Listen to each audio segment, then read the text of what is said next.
What's up, everybody? Welcome to Show and Tell After Dark, where we talk about all things art, all things music, all things Boston, baby. Yes. If this is your first time listening to us, thank you for tuning in. If you've been with us before, welcome back.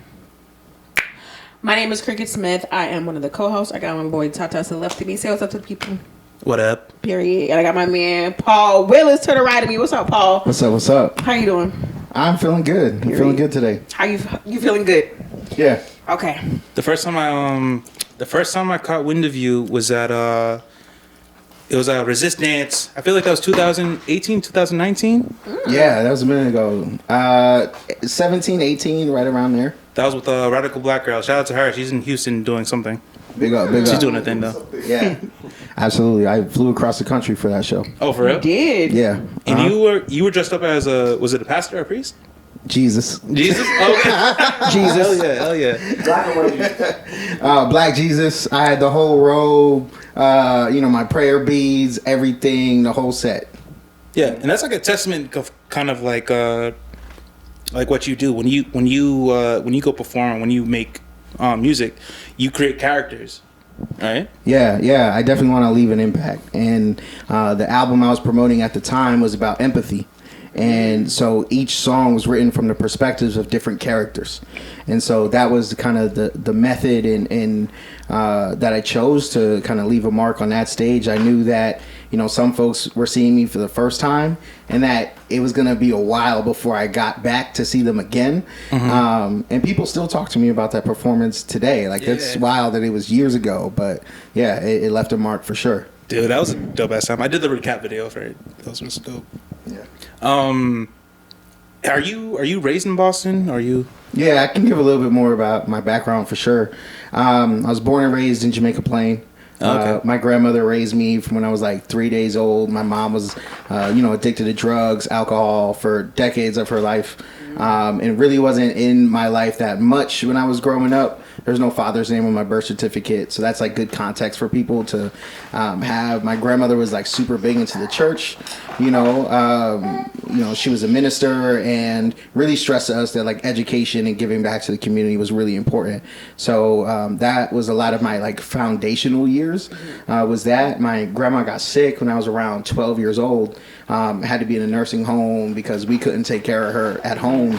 And so the courts ordered us, the rest of my siblings, I have 3 sisters, 2 brothers, to go and live with my mom, who like wasn't ready. She was like, had to go and court ordered AA and just, just to like go through that whole experience. And, she was living off of Social Security, you know what I mean? Yeah. And like was not prepared to take on all of these kids and that kind of thing. So I felt like I was forced to grow up really fast when I was young, and make some decisions that really shaped the rest of my life when I was 13, 14 years old. Because I listened to one of your interviews and you said that you don't identify as like a hood dude, but you've had kind of the hood dude experience. Yeah, like my friends from growing up are like dead or in jail for real. Mm-hmm. You know what I mean? Like my grandmother lived 2 blocks outside of Bromley Heath. It's now something else.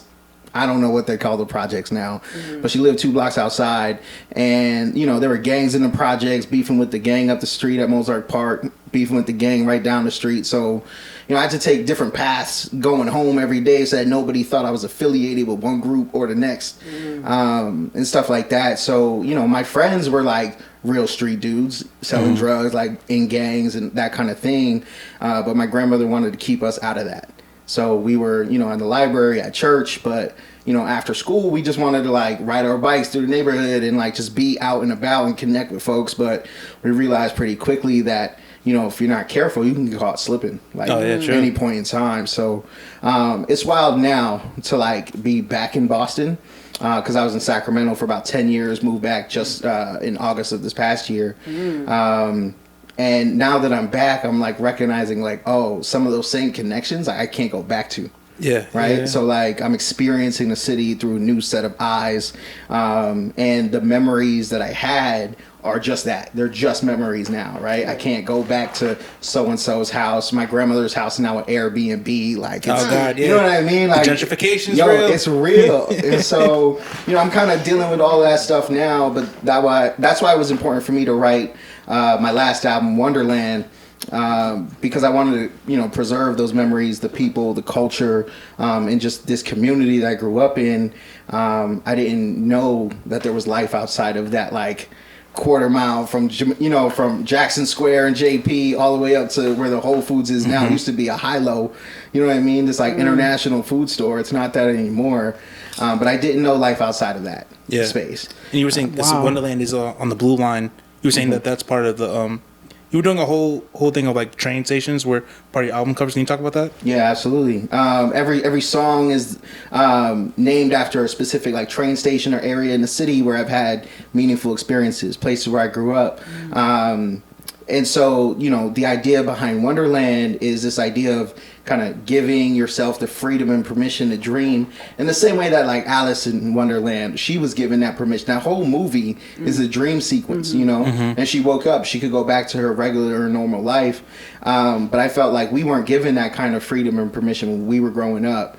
Our thoughts and our views about what was available to us was very limited. And so, thankfully I had great mentors and people who like looked out for me and were exposing me to different things. But that's the kind of person I try to be now for our young people, by doing the work in education and in school, social justice spaces, etc. I'm like, yo, my life is that example. Like I was one of you, you know what I mean? And my family went through all of this stuff. And here's how I healed. Here's how I reconciled with my mom. Here's how we kind of made our way kind of in this life. And now that I'm here, I want to be a living example for you that you can do this too. It's not impossible. You don't have to be, 6'8", power forward. You don't have to be Jay-Z or Kanye. You know what I mean? Like you can make a living pursuing your passions and contributing in a really positive way. Mentorship is like super important. And I kind of wish I took advantage of that when I was younger. At least in all aspects, from like a personality growth to also the artistic growth. Having a mentor is like super important. What is your experience with, like you said, you found mentors early on? Yeah, I had, even from the time I was really young, I broke my leg when I was in the second grade. Oh, goddamn, what were you doing? It's a long story. I had an overactive imagination. I jumped out a window. Oh, it's a whole thing. Wow. Okay. It's a whole thing. And so like, I fractured my femur. I was in a body cast from here down for like 6 months. Had to relearn how to walk. I was in the middle of second grade. I missed the rest of the year. My teacher, though, would come to my house every day after school to give me the lesson. Whoa. Oh, really? Right. That's a dedicated teacher. Like, for folks who know now, like, there's so much already that's on a teacher's plate. For somebody to do that with me is, like, that incredible. makes me want to burst into tears. Yeah. That is so sweet. It was amazing. And, so we did a whole year just like that. And when it was time for me to kind of test back into school, I didn't have to do a third grade year. They like bumped me up to a fourth grade advanced class over at the Hennigan. And so I was closer to where my grandmother's house was and all of that. And that really changed a whole lot for me.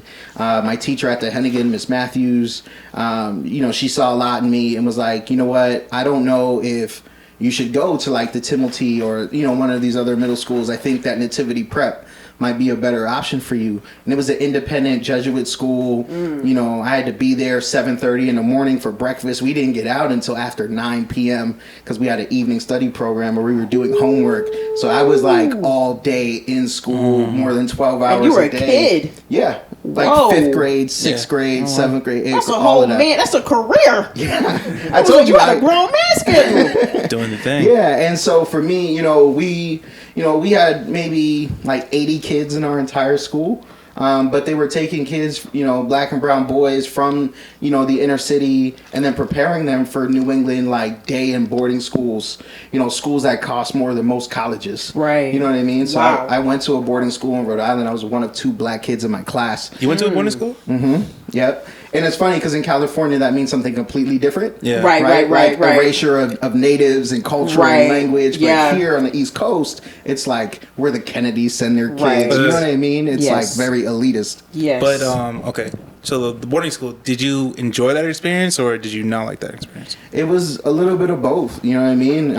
Right around the same time that my grandma's sick, and were struggling with my mom and this kind of thing, you know, I made the decision that like I needed to apply to boarding schools. One, to like take the pressure off my family, Okay. right? Because it was hard enough for like my mom or my older sisters who were in college and also working to try to provide food for us, right? And that kind of thing. So I figured, look, if I could live at a school, I'd be safe. Right. I'd have food. Right. I could just focus on my studies. And I can like work on getting a college scholarship. We could do that again for a whole nother 4 years, right? So I was 13, 14 years old saying, you know what, I'm going to make this decision.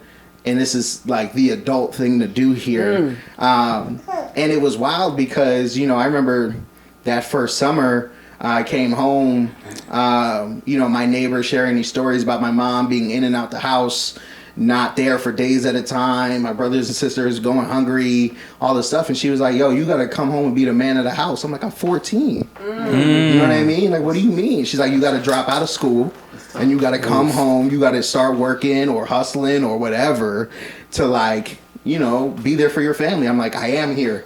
That's For my right. family, right? Yeah, like that's right. having that decision, having those conversations with like 40-year-olds, 50-year-olds who didn't understand what the long-term plan Right. was, you know. And so for Right. me, that's what it was about. From a very young age, I felt like I had to, you know, make these, you know, responsible choices because that's what I knew my grandmother wanted for me and for all of us. But if I had this opportunity to do these like really special things, then I wanted to take advantage of them.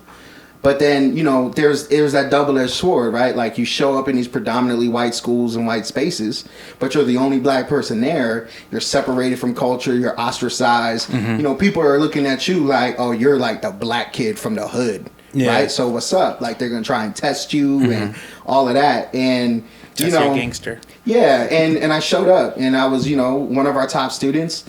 You know, varsity, 3 sports, president, 3 clubs. You know what I mean? And just showing up and showing out in high school because I knew that everybody was looking and like putting that kind of pressure on me. Right. But it wasn't about the pressure that they were placing on me. I had set these expectations for myself already. That's dope. Right? So I knew I wanted to excel. I knew what it meant for me. It was completely different. And seeing some of my classmates like waste their opportunity or just like not value their time there.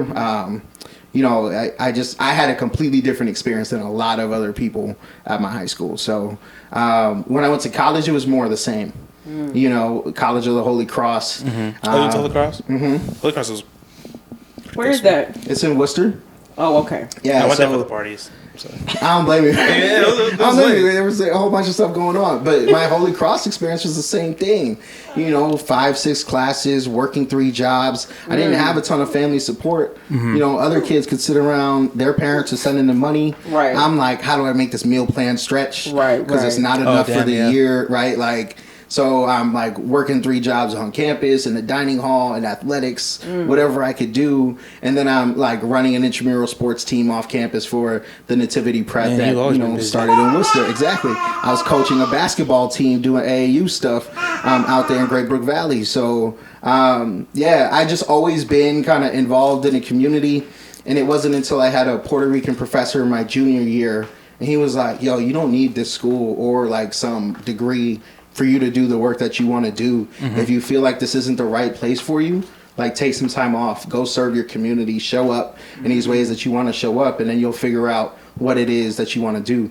I studied political science, but I didn't want to go to law school. And that's where they were pushing people, particularly the really conservative professors at the upper levels of political science. And, you know, they were grading my papers crazy because I'm sitting there, I'm like, yo, your system doesn't work for me. These laws don't work. Yeah. Like, you're telling me that I need to follow X, Y, or Z, and I'm telling you that these results have negatively affected us. Right. They don't add up. They didn't understand. Right. And so I was like, you know what? This isn't the place that I thought it was. People here are cool, right? I have a bunch of friends and support, etc.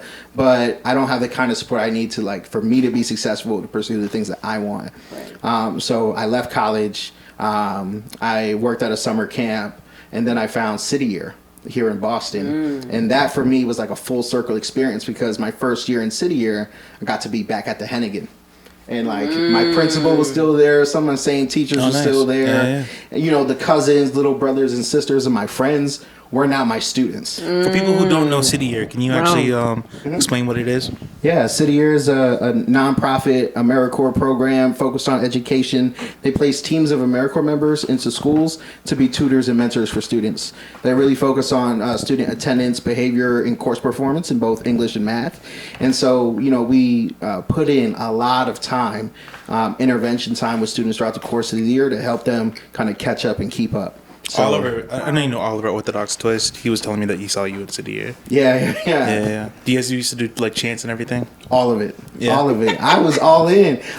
Look, I had my Timbs, my uniform. I didn't have to like think about nothing. I knew I was going to fit in. Nobody's going to judge me for like, you know what I mean? Yeah, so I just got to show up as I was. I know, right? It's hilarious. And so, I got to just show up as I was, and it meant a lot.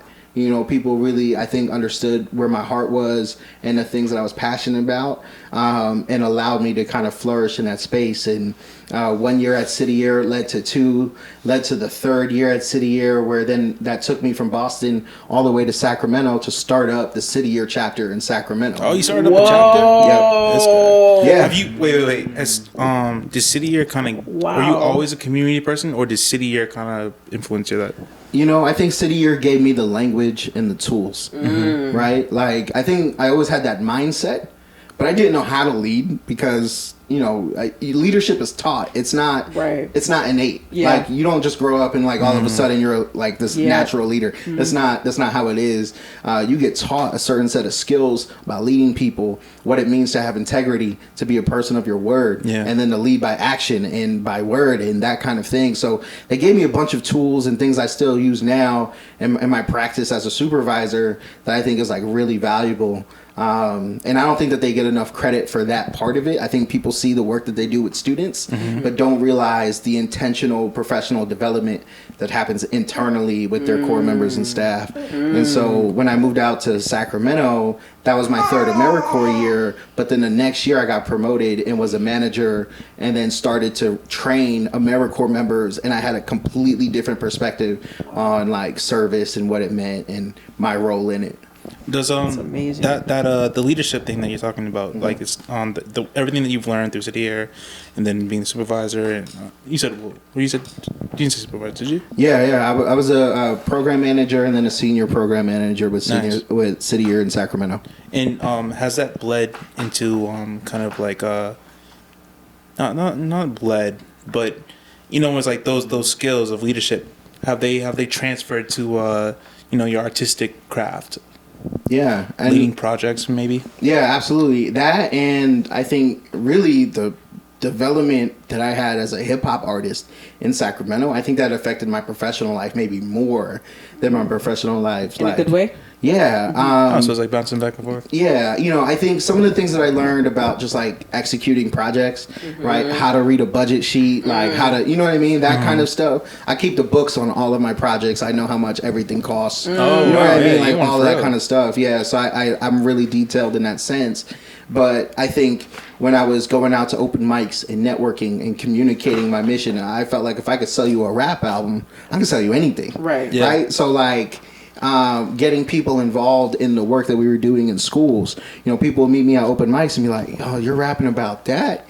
Like, what school are you at? Like, who do you work with? What do you need help with?" And so we were able to get a whole bunch of stuff from like clothes and food for students to whenever we had Black History Month, I was able to tap all these creatives and business people in the community and say, "Hey, come, you see me at my shows, come see me at work, come talk to my students, come connect with this kindergarten teacher, come help in this after school program, read aloud to students," that kind of thing. So I kind of built this two-way engagement with a lot of my fans where they know me personally and they're like, yeah, like we support Paul and the work that he's doing. His music is dope too, but really we rock with him because of all of these like things that he's doing in the community. So yeah, it was like this two-way thing. And then when I started to write grants and I joined a couple different like grant writing. Yeah. You're doing grant writing? Yeah, and I joined a couple of leadership development programs in Sacramento. I started to realize that these skills that I was learning,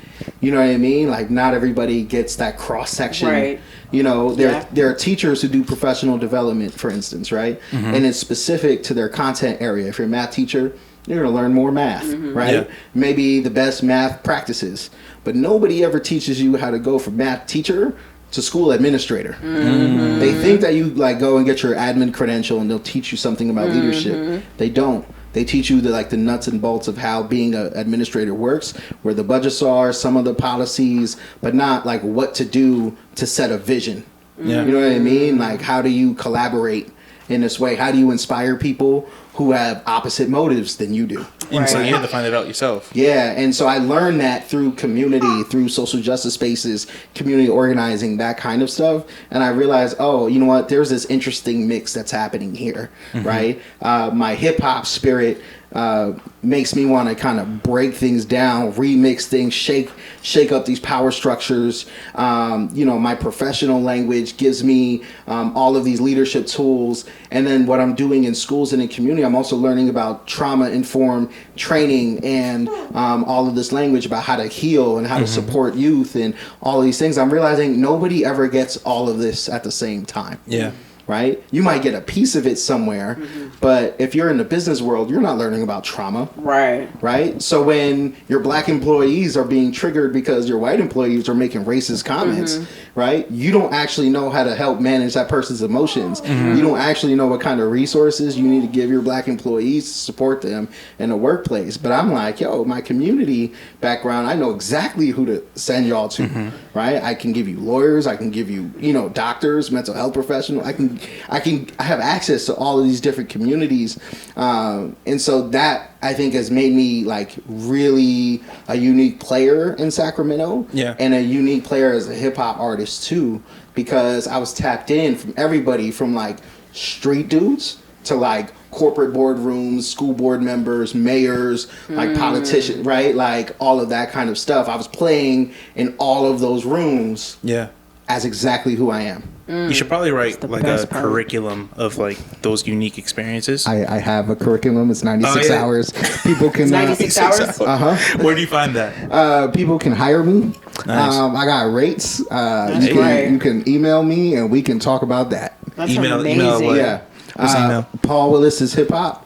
At gmail.com. That's like, Nice. It's my Instagram, Facebook, Venmo, Cash App. It's all of it. Hey. So it's just consistent all the way through. Yeah. But if people are interested in any of that work, for the past couple of years before I moved back to Boston, I was doing consulting around diversity, equity, and inclusion. And I was working with everybody from the newspaper in Sacramento. They're called the Sacramento Bee. They're equivalent to the Boston Globe. Okay.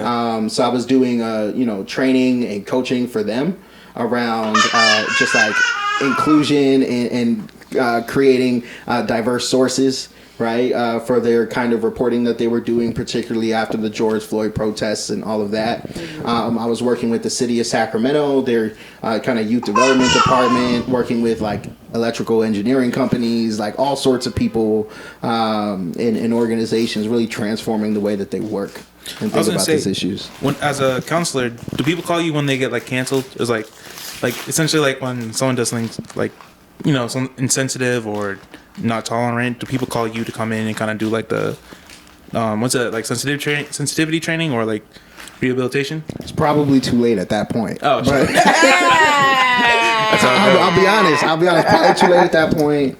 Sometimes I've gotten those calls, and what'll happen is I'll set up a meeting to kind of establish whether or not we should even work together.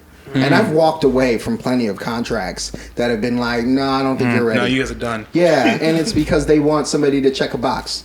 Or they want somebody with a black face to walk in and just like, oh yeah, we brought in a trainer for an hour. Yeah. Like, actually, what you need is something that's more long term, something sustainable. And I tell folks, all my clients, that I'm coming to this work with a specific lens and perspective.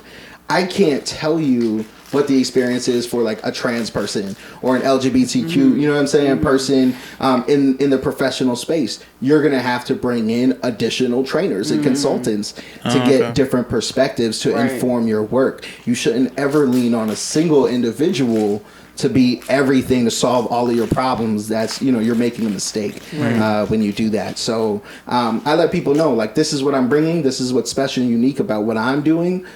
and then you pay me for that. And if you don't have the budget to pay me like long term for the year, it's okay. We can figure out with the 4-hour session, with the 8-hour session. You want me to come in for a week or a month or something like that? I can do that kind of thing.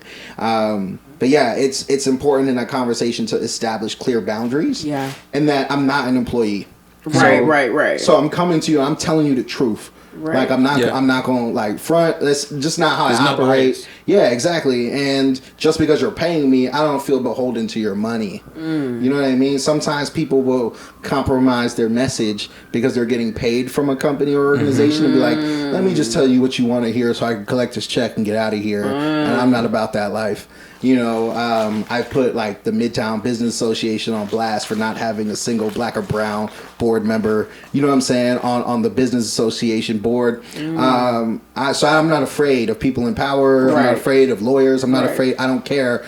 Because if you're bringing me in, it's because you actually want the truth. Yeah. You know what I mean? You want to be better, and I can help you do that. What are the hardest conversations that you kind of have, like in those spaces or in your field? You know, honestly, I think it's with well-meaning white people, you know, who think that they want to do good but don't understand what that means. So when we have these conversations around what equity is, what power is, and really shifting those paradigms, it really does mean white people have to take a step back. They have to be critical of their own selves, their identity, and how their race plays a role in how they show up. And if you struggle with that, then like we're not going to be able to move very far. Do you Right? think white silence is violence? White silence is violence. Is that the phrase? Yeah. But also, like, you know, white people saying, hey, I'm like really for you. I have black friends. I am like progressive. I am like all these things. I'm multicultural. It's like, yeah, like that's cool and all. Yeah. But like when you cause harm, Yeah. how do you deal with that? Yeah. When you have conflict, you know, and somebody like challenges you on an assumption or on a belief, like, are you willing to accept that criticism and then like think deeper about how you're showing up, without getting into even just like all the stuff that's happening now, you know, and I won't name any names, but like I've had like several conversations even just this year about that specifically, and you know, there are white people who again, they mean well, but when you share with them like, hey, like this is how this harm shows up, this is how it can be repeated, and these are the steps that you need to do to kind of mitigate that stuff, you know, and they're looking at me like, I don't know if we can commit to that. You know, it really forces me to question like, okay, if you don't want to commit to that, what are you willing to commit to, right? Like we can negotiate some of this. Like maybe you don't want to go as far as I want you to go, but like where are you willing to go? Where's the line for you? Right? And then how do I help you become more comfortable challenging yourself and pushing that line? So I think that that's like the hardest conversation, is understanding that, you know, not everybody's 100% is going to look the same. Right. Not everybody's going to like understand these issues the way that I do. And that's fine. I want to help move people along in their own understanding by offering them information, resources, and coaching. And so that's what I feel like I really bring to the table. That's the strength of mine. But some people, they struggle with that. So that's the hardest thing. Yeah. And that's like people who are saying like I'm not really doing anything that bad, or Trying to minimize it. I think Malcolm X. What's Malcolm X? One of them said, one of these people said that it was like the white moderates are the most dangerous because they kind of just let things go. Might have been MLK. Might have been White Yeah. who are the most dangerous? white moderates. Moderates? Well, I've never heard that term. What's a moderate? What's a white moderate? It's somebody who's kind of like in the middle, like they're not like a conservative all the way, but they're not like super like liberal and progressive. They're kind of like people who play that middle ground, you know, politically. And so, you know, there's some of the hardest, you know, to move because, you know, their knowledge and understanding and the sheer numbers of those people can really shift the political conversation where power lies, but they have to be willing to like Talk about it. Yeah, exactly. They have to be willing to be critical of themselves, and oftentimes they're not because they're comfortable and they don't have to. Right. If I could, it doesn't affect them. If I could run this conversation back, I can't do the rewind sound. But it's when you were telling them about like being called the man of the family. That was trending on Instagram for a bit. It was don't tell your son they're the man of the family now, because there's some trauma that comes with it. And I was wondering if you could talk about that a little bit. Yeah. It's hard because, I think when I was 14 or 15 and I'm trying to parent my mom, like that, like there's a specific incident, my parents, and my brothers and sisters can all vouch for this. Like, this isn't like a secret from our family. Yeah. She'd fall into these patterns, and then we would know when she was getting ready to leave the house and not come back. Oh. And so, like a ritual almost. Yeah. And so there was, falling into this pattern, and I was like, okay, I know that she's going to like try and get out, like go to the trap house. Let me like try to convince her why she should not do that. Like, if I'm home, then maybe I can like do that. And, we were, she doesn't live there anymore, so it's fine. I can give this address. We were at 901 Mass Ave, right? And people can Google this if they want to. But we walked all the way from 901 Mass Ave into Central Square. Oh my God, that's a long ass walk. Yeah. Wow. And In Cambridge? Yeah, and I'm like trying to argue with my mom, trying to convince her. And it wasn't until we got down by like City Hall, there's a lot more white people around, and they think that I am like harassing this like random woman. And I'm trying to like tell them like, yo, like stay out of this. This is not your business. This is my mama, boy. This is my mom. Like, Get what are back. you talking about? And they're like, oh, do you want us to call the police, ma'am? Do you want us to call them? And they do. Yeah. And she's like, this is my son. Like, it's fine. But then the police get there and they're like, can you step to the side? You can't. You got to let her go. You can't even file a missing persons report for another 48 hours. I'm like, this whole system is fucked up. Right. Yeah, Right? yeah, like, yeah. And if you do file a missing persons report on your mom in no situation, you're a teenager, CPS is coming to your house. Right. They're taking everybody. Right. Yeah. Right? So, like, that's the other thing I have to be mindful of is, like, I don't really want any of these, like, negative things to happen. Right. So I have to let my mom go, even though it's not the best thing. And people don't understand that, like, when you are fighting against addiction, when you're fighting against racism, you're fighting against systems of oppression through the police being called and that power being enforced, like, that stuff is traumatic. Yes, it is. Because when you're 14 and 15, you don't have any language to talk about that with anybody. You're just mad. Right. And so it's funny, we were talking earlier about, like, horoscopes and signs and that kind of stuff. And, like, yeah, I was angry for a really long time. You said I'm sorry. You said you talked to a girlfriend who was doing like had psychology class, and you kind of found out a lot about like addiction and kind of the psychology that comes with that. It was a chapter in her textbook, and I'm like looking over her notes. I'm like, wait a minute, I'm reading my life. Like, what is this? And so I borrowed her notes one day and kind of just like looked through everything. And I was like, oh, like this is like what my mom is dealing with. She actually can't control these like physiological responses in her body that dictate to her that like, oh, I need this drug. I can't get away from it. Right. And so, that was something I realized years later because, one of these incidents that occurred, the police were called and I got kicked out of my mom's house. And I didn't speak to my mom for like 6 years, because of it. Like, I was hurt. I was angry. Right. My brothers and sisters were having 6 years is a long ass time. My brothers and sisters were having very different conversations and relationships with my mom during that time. And they all thought that I would like get over it or like, whatever. Are you the oldest? You're the oldest? No, I'm the middle. The middle. I'm like 4 out of 6. So like, there's not really a middle, but if there was, I'd be it. Tangent. I mean? Is the middle child always the weirdest child? Maybe. I'm not going to say no to that. Yeah. But, it's just one of those things. I just felt a certain level of responsibility. Again, there was no fathers in our household. So, like, my older brother, who's a year older than me, not confrontational at all. Just not going to get in anybody's face, not going to say nothing. He's just going to let stuff slide. I love him to death, but that's just, like, who he is. Yeah, yeah. It's personality trait. It's just not me. Yeah. Right? Like, I'm going to hold you accountable. And I don't care how That's old your I career am. choice. Exactly. And so, we didn't. My mom and I, we didn't speak for 6 years. But when I read that stuff, and I went back to my mom's house, and I was like, hey, I need to have a different conversation with you, because I've learned all this new information, And now I'm working with kids, and we're talking about healing. We're talking about these responses to trauma and addiction, etc. And I can't tell them anything unless we do this first, right? So, like, unless we have this healing conversation, unless I seek to understand, I can't tell any of these babies how to deal with any of the traumatic stuff that they're going through unless I'm willing to deal with my own. Right. And so, you know, we had a series of conversations. It wasn't a one-time thing, and it was, you know, tears and all that kind of stuff. It just started with questions and conversations and seeking to understand and to leave my judgment at the door. And then I really began to see my mom as a full human being.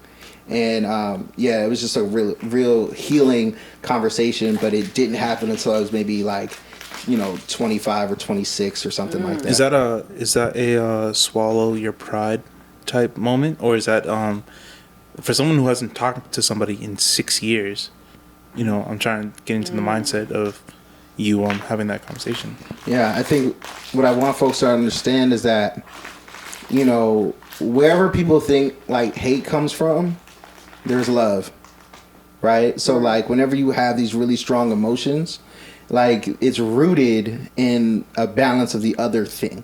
So for me, feeling like I was abandoned and hurt and, you know what I mean, all these things, and I wanted that.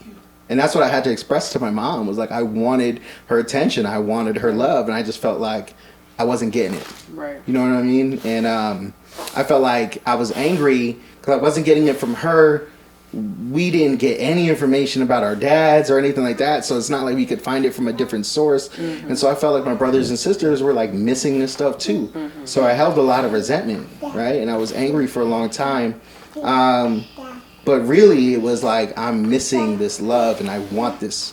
So I don't really like hate you, right? I maybe didn't have the words to express that at 16 or 17 when we weren't talking, but I never hated my mom. I missed her, you know? And so I wrote about that in music and in poems and all of my writing, and I shared that stuff at open mics.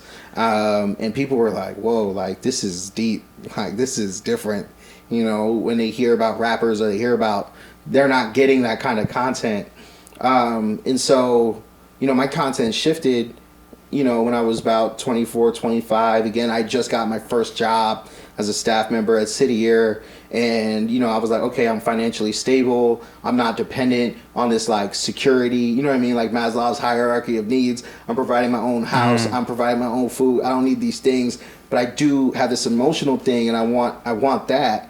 So I went back to my mom, and we were able to kind of reconcile at that point. I had two questions. Wow. First of all, that Maslow's property of needs. Can you explain that real quick? Yeah.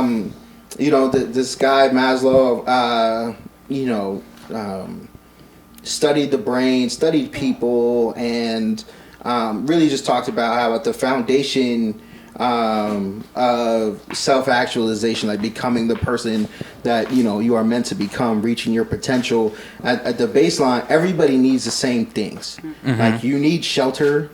Food, like water, like clothes, like you need the basic essentials before you can do anything that's like higher level thinking, right? So before you can engage in school as a student, if you're missing those things, if you're homeless and you're a student, it's hard for you to pay attention at school, right? If you you know, are hungry, you can't focus, right? So there's so much of that stuff that goes into education. And that's like the first base, and the second base is like love and relationships. Right. And then the higher you go, you get to self-actualization. Yeah. Right. This moment where you are in control of your destiny, and you get to kind of dream and be in that space. And I feel like so many of us, whether you're black or brown, you're white, but you're low income, you're living in poverty, you never get to that space. Right. Where you're focused on like these conceptual things like love or belonging or some of this other stuff, right? You never get to dream to be what you want to be, because you're being who you have to be in the moment to protect yourself and to provide. And so, you know, a lot of us have to deal with that, you know, growing up, you know, where we grew up. And, you know, it's different because I feel like I've seen that side of it and then I've seen the other side, like what happens when you make it there. You know what I mean? So that's what I'm excited about sharing is like what comes when you make it to the other side, and now you're able to share that knowledge and information back. Yeah. Well, that's dope. So, I think we can take a small break and then we'll be right back. Word. Yeah, I definitely need a break.